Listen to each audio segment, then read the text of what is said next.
हो रहा है 29 जून 2024 से और 15 नवंबर 2024 तक शनि अपनी कुंडली के अंदर वक्री चाल चलने वाले हैं। एक करके हम ये समझेंगे कि वक्री या रिट्रोग्रेड जो प्लैनेट है वो क्या होते हैं, कि शनि अब ग्रह जो है वो अब उल्टी चाल यानी उल्टी दिशा पीछे की ओर चलते हुए प्रतीत होने लगेंगे।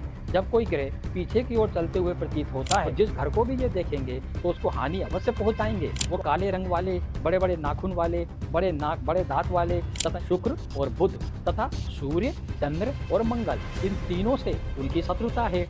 नमस्कार साथियों, जीवन में हो रहे एस्ट्रोलॉजिकल इवेंट की कड़ी में आज हम बात करेंगे एक बहुत ही इम्पोर्टेंट इवेंट की, जिसका हम सब के लाइफ पर बहुत ही ज़्यादा गहरा असर पड़ता है। आज हम बात करेंगे हम सबके हमारे कर्मों के हिसाब करने वाले, हम सबको दुख और सुख देने वाले, हमारे लाइफ में बदलाव लाने वाले शनिदेव की। हम वक्री शनि जो हो रहा है 29 जून 2024 से और 15 नवंबर 2024 तक शनि अपनी कुंडली के अंदर वक्री चाल चलने वाले हैं। ज्योतिष में एक इम्पोर्टेंट कंसेप्ट होता है वक्री का, जिसे हम रिट्रोग्रेड भी कहते हैं।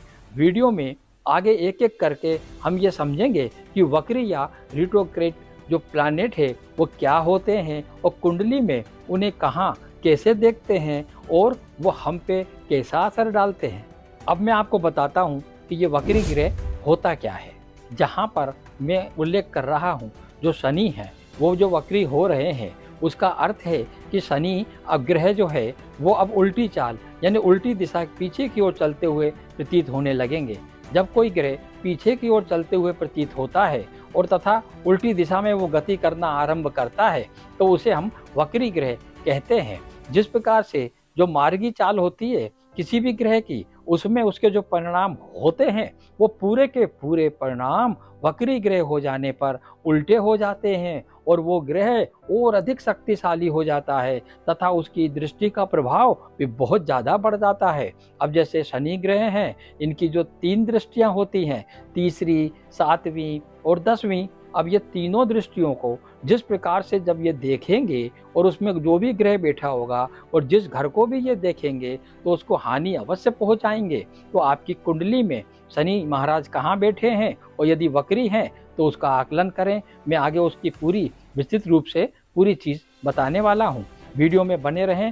साथ ही मैं ये भी बताऊँगा जो शनि ग्रह है इनका जो एक जो होती है स्थिति, वो काले रंग वाले, बड़े बड़े नाखून वाले, बड़े नाक, बड़े दांत वाले तथा इसके अलावा वो लंबे कद के और दिखने में उनकी त्वचा भी रूखी रूखी, इस प्रकार का उल्लेख शास्त्रों में किया गया है। तथा साथ ही इनका जो एक भ्रमण काल होता है, ये पूरे 30 वर्ष में लगभग 29.5 वर्ष में सूर्य की एक परिक्रमा कर लेते हैं। अब यहाँ पर जो है अधिकतम ये 2.5 साल तक एक राशि में रहते हैं, इसलिए हम कहते हैं कि ये ढैया चल रही है या 2.5 साल तक एक राशि में इनका भ्रमण रहता है। और ये पूरी 12 राशियों में पूरे के पूरे ये 30 वर्ष में भ्रमण करते हैं। यदि आप शनि की 7.5 से निकल चुके हैं तो ये अगली अब 7.5 आपको 30 वर्ष तक नहीं आने वाली है। शास्त्रों में इन्हें कई नामों से पुकारा जाता है। शनीश्वर भी बोला जाता है, छाया नंदन भी कहा जाता है, सूर्य पुत्र हम इन्हें बोलते हैं, भास्कर सुत भी कहते हैं और इस प्रकार से कई नामों से ये युक्त हैं तथा इनका प्रभाव न्याय का होता है। ये न्याय और जजमेंट देने का काम इनको दिया गया है। ये एक सेवक हैं, ये समाज सेवा के जो सेवा करते हैं लोग उसके भी कारक हैं। ये मजदूरों के कारक हैं, जो हमारे निम्न वर्ग के लोग हैं उनके भी कारक हैं। मतलब ये हुआ कि अधिक से अधिक परिश्रम कराने वाला जो ग्रह है कुंडली के अंदर वो शनि ही है। ज्योतिष में 2 इनके मित्र बताए गए हैं ग्रह, शुक्र और बुध तथा सूर्य, चंद्र और मंगल, इन तीनों से उनकी शत्रुता है। अब यहाँ पर कुंडली के अंदर यदि वो शत्रु भाव में विराजित हैं तो आपको नेगेटिव परिणाम देने वाले हैं और वक्री हो जाने पर तो ये बहुत ही ज़्यादा नेगेटिव आपको देने वाले हैं। यदि आपके शनि महाराज उच्च के भी हैं तो भी वो नीच का प्रभाव देने लगेंगे वक्री हो जाने पर। और यदि कोई ग्रह नीच का है तो उसकी शक्ति इतनी बढ़ जाएगी कि वे उच्च का प्रभाव देने लगेगा। और इनके शत्रु भाव में आने से या खराब दृष्टि हो जाने से हमको शरीर में जोड़ों का दर्द, गठिया, पैरों में चोट लगना, लकवा या कैंसर तक की बीमारियां हो जाती हैं। साथियों, अब मैं आपको एक उदाहरण के तौर पर समझाता हूँ। वर्तमान में गोचर के अंदर शनि जो है अभी कुंभ राशि में विराजमान है और वहीं से वो वक्री हो रहे हैं। तो यदि आपकी कुंडली में वो अष्टम भाव में 11 अंक लिखा हुआ है तो ये समझना चाहिए कि आपके शनि अष्टम भाव में हैं, तो अब वहाँ से जो मैंने बताया जैसे कि इनका अधिक परिणाम उल्टे आने लगेंगे और ये बहुत ही शक्तिशाली हो जाएंगे। तो ये कहाँ होंगे शक्तिशाली? जहाँ जहाँ इनकी दृष्टि जाएगी।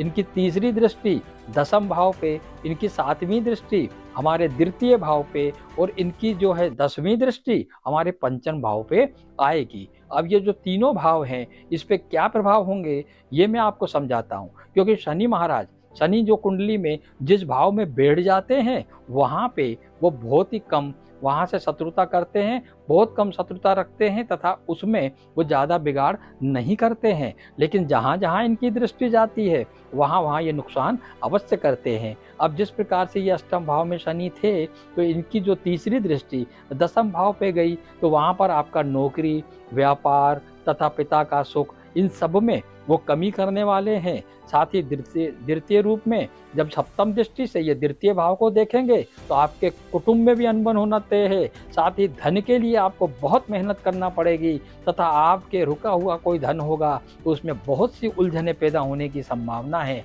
इसी प्रकार से शनि वक्री क्या जो 10वीं दृष्टि है वो पंचम भाव पे हो रही है तो संतान जो आपकी बहुत कुछ आगे बढ़ने वाली थी, कोई कॉम्पिटिटिव एग्जाम में बैठने वाली थी, उसमें सफलताएं लेने वाली थी, उसमें रुकावट कर देंगे या संतान से मनमुटाव तथा आपको बुद्धि पर ये बिल्कुल उल्टा ऐसा प्रभाव डालेंगे जिससे आगे के समय में आपको नुकसान होने की पूरी संभावना है।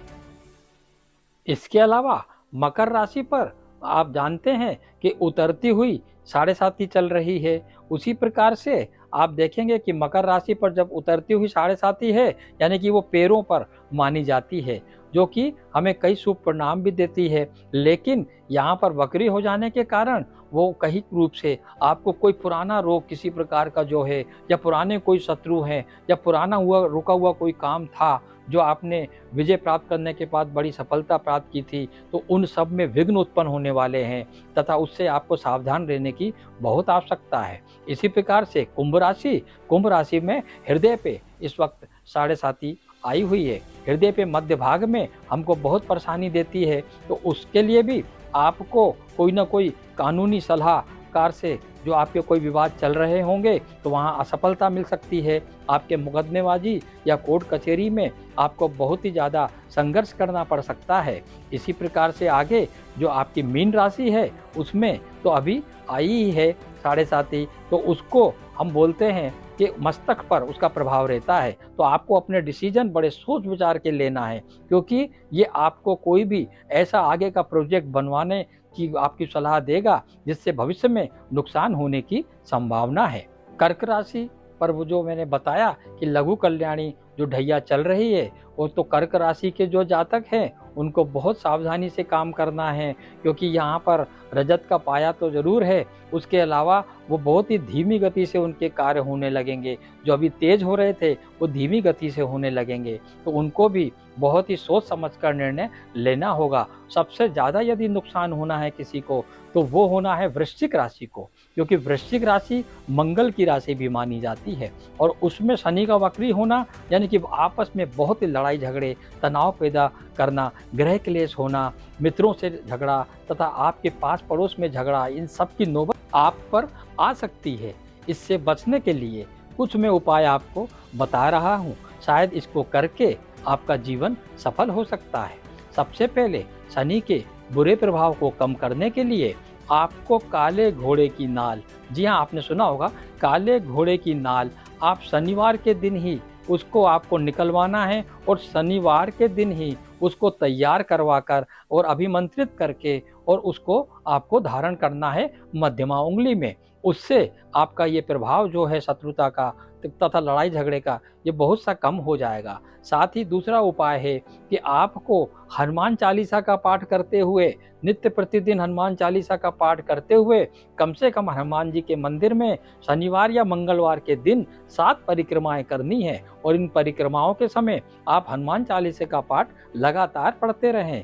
तथा तीसरे रूप में यदि आप इसमें आप अपने जीवन को सफल बनाना चाहते हैं तो पीपल वृक्ष की आप 7 परिक्रमाएं करें और ओम नमो भगवते वासुदेवाय, ओम नमो भगवते वासुदेवाय इसका जाप करते हुए 7 परिक्रमा यदि आप करते हैं तो शनि की जो दृष्टि है वो आपको लाभ देने लगेगी। साथ ही एक लोहे का जो पात्र होता है उसका आप दान भी कर सकते हैं और दक्षिणा जरूर देना चाहिए। इसके अलावा यदि आप शनि मंत्रों का भी जाप करते हैं या उन्हें पढ़ते हैं, जैसे कि ओम शन शनैश्चराय नमः, इसकी आप 108 की माला यदि रोज पढ़ लें तथा साथ ही यदि 23,000 जाप आप ओम प्राम प्रीम प्रोम स्वाहा शनैश्चराय नमः का यदि कर लेते हैं तो भी इससे आपको बहुत राहत मिलने वाली है।